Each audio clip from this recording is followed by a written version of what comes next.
Hello everyone, my name is Robert Cabrera with Filo Blade Works. Today I'm here to introduce to you the Halcón tactical karambit. The Halcón was created out of a combination of the intimidation of a tomahawk with the application and the versatility of a karambit. It has 3 individual cutting surfaces. These surfaces can either be used for slicing, punching, or cutting on a backswing. Today, we're going to be doing a cut test on a piece of roast.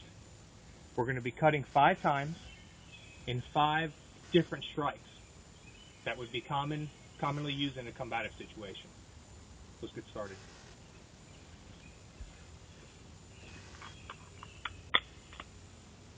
For sake of speed in the application, we're going to go ahead and I'm not going to go for an automatic deployment. I'm just going to go ahead and deploy, make a cut, stop, make a cut, and stop, and continue through with all 5 strikes, so it doesn't complicate the matter and the camera doesn't have a hard time picking it up. So just very easily, one at a time. Here we go. The first strike would simulate going from the lower rib to the upper shoulder in a really smooth fashion. 1. That's the first strike. The second strike would be on the backswing. In an event in Filipino martial arts, we would call this a number 2 or a backhand strike. The 3 would be a downward from the shoulder to the pelvic region. Okay? And the 4 would be a simulation of a stab with a vertical cut straight down.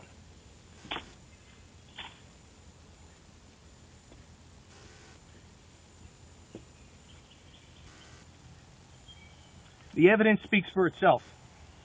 I have heard, focus back on me.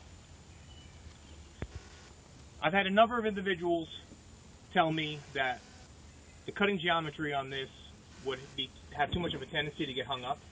To be really honest with you, in the event that I were to strike, let's just say in the hip region, and the karambit would become buried in the hip, well, what you've basically created is you've created a handle on your opponent. That's in the event that the bone would be enough to stop it. Because I've also built into this angle that we can also use, because of the same concept that we use here is the concept that's used in a beard on a tomahawk. I can also can opener my way out. So in the event, go ahead and have a look at it. In the event that the karambit gets buried, all I have to do is on the ring, eyelet of the ring, can opener it out. Okay? Focus back on me. So, there you have it with your cutting test. Just some basic criteria on the creation of the blade. We're going to be producing this at a 1095 hot roll and then tempered. We'll be using a CNC grind to get most of the grinding and the milling out of the way, and then a hot temper. What I've got here now is I've got a very basic paracord wrap around this. It can be customized. We can basically produce anything you want, whatever type of a handle system you would like. I can't begin to tell you the success in this cutting test. I'm very happy with it. In some cases, by the looks of this, I've got over 3.5 to 4 inches in penetration. I'm very pleased. This is the first time I've cut tested this, and I'm very happy with the results. Another really nice action that we got from this was the punch. This thing penetrated. I actually kind of had to hold it back a little bit. It penetrated all the way through the roast.